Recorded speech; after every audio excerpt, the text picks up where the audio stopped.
Hi everyone. It's kind of late. I got home from my son's where I had dinner there tonight. But there's a couple things I wanted to share with you, everyone.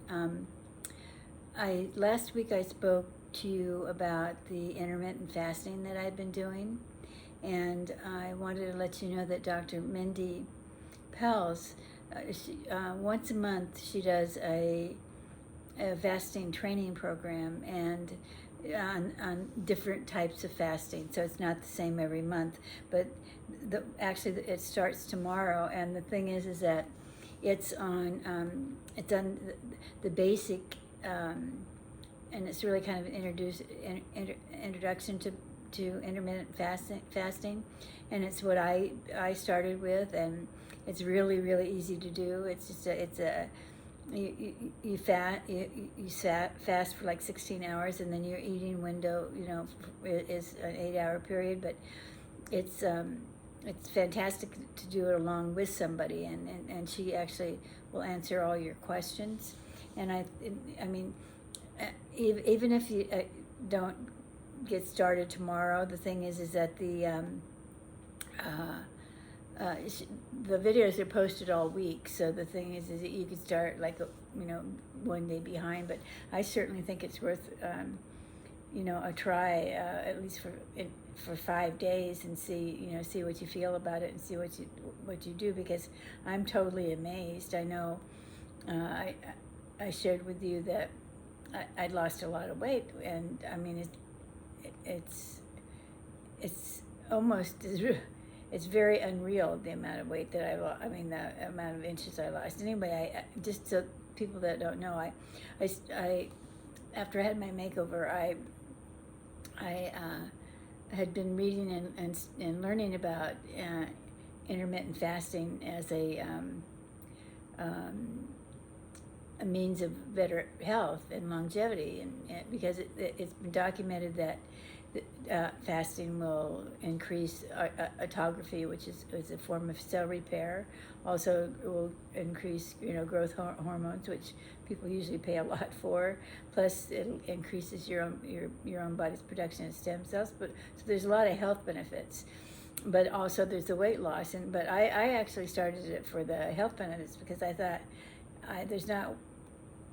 there's no way in hell I'm going to lose much weight, because it seemed like I had all this fat stuck on my stomach, and it was just going to stay there because I didn't think I ate that much. And anyway, to make a long story short, I mean, I've lost in about 2.5 months, I've lost 30 pounds, and it's been mostly fat, because I've lost inches that you can't believe. Like I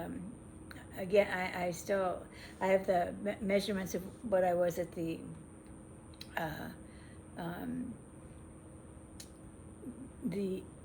makeover, and like my waist was 36 3/4, and now I'm 31. I mean, I'm like almost 6 inches smaller in the waist, and the abdomen I'm like over 7 inches smaller around my middle. So in fact, next time I'm not in a spot right now where I could like stand up, I'll show up, but I went from size 14 pants, and today I'm in a size 4. So it's certainly worth a try, and it's helping my insulin. I'm borderline diabetic, and my insulin is better, and all kinds of stuff. So please give it a chance. I mean, try it for 5 days, and see how you like it. I mean, it wasn't hard at all. But anyway, so and I'll put in it's Dr. Mindy Pelz, Pelz, but I'm going to try to put in the description the link, at least to the first video for this month's fasting training. But anyway, and then the other thing I wanted to share with you, I've been so puzzled, and I've been so um, just wondering and contemplating,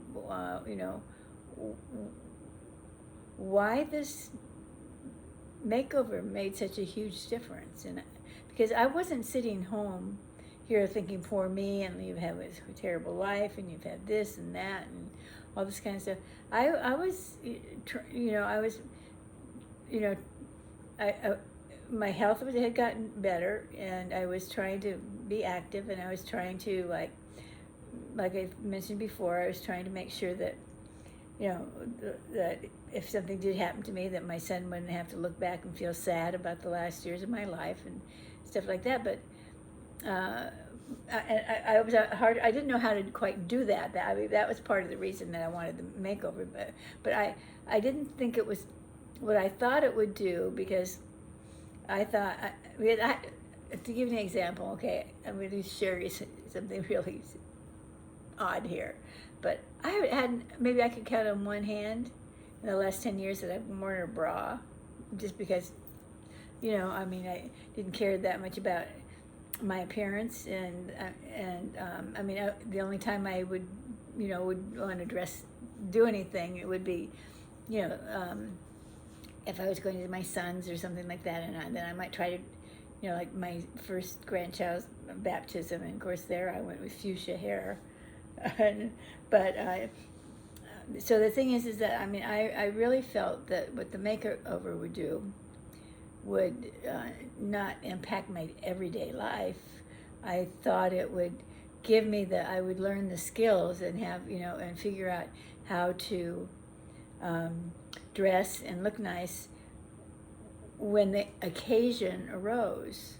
I never thought it was going to be an everyday thing, and that there was going to be this, dramatic sense of change or life change, and so my expectations were not, I knew that I would look really nice and stuff, just because you follow Christopher and his team, and that what's going to happen is going to be really nice, right? But I didn't think it. I figured, well, I'll go home and I'll learn how to do it, and then once every couple of months, when the opportunity presents itself, I'll know how to do it. But the thing is that, and so I've been trying to think, why, what happened, and some of the thoughts come to me and they leave, because I'm going to be 81 in 2 months.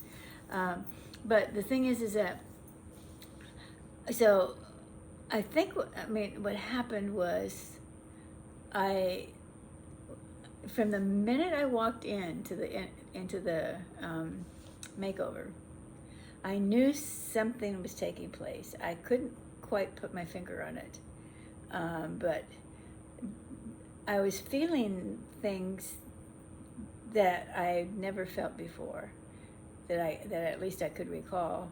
And the thing, and it was, and finally, in pondering this, kind of dilemma, not dilemma, but I'm just trying to figure this out, because I realized that I think it was because it was the first time really that I had felt safe thinking about myself, if that makes any sense. The thing is that when I went into there's a lovely parlor you go into, and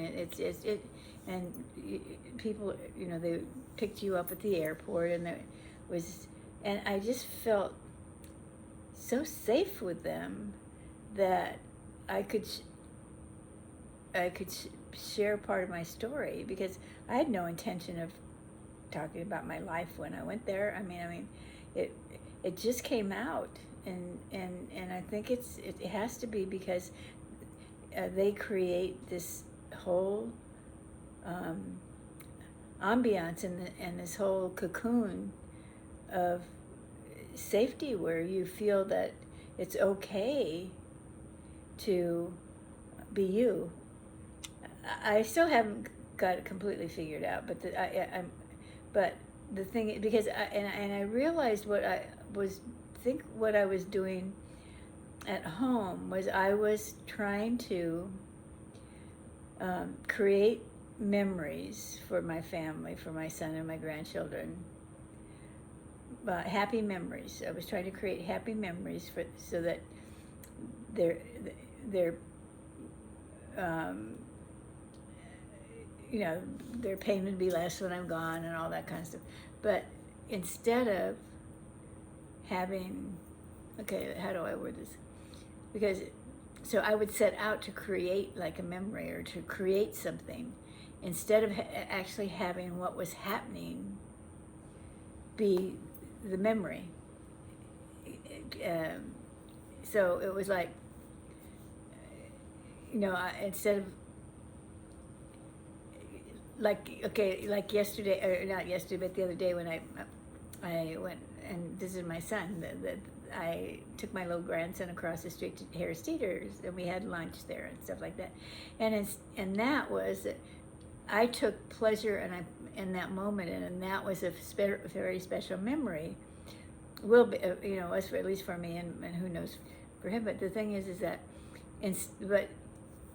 before it would be, I would be purposely say, oh, well, now what can I do to create a memory for Ryan? What can I do that'll make it nice for him? So I wasn't like living the experience, I was like creating it somehow. But anyway, as I have insights and stuff, I will, maybe if you're interested, I'll share them with you, and I will show you how skinny I am the next one, and my house will maybe be clean. I can just show you some of the stuff I've done around here. But anyway, everyone take care, and I like I say, I think about you, and I'm very, very grateful for all of your support, and you're keeping me on this journey, kind of thing. I actually gotta get up every day now and put a bra on. Anyway, I love you guys. Thank you so much. Good night.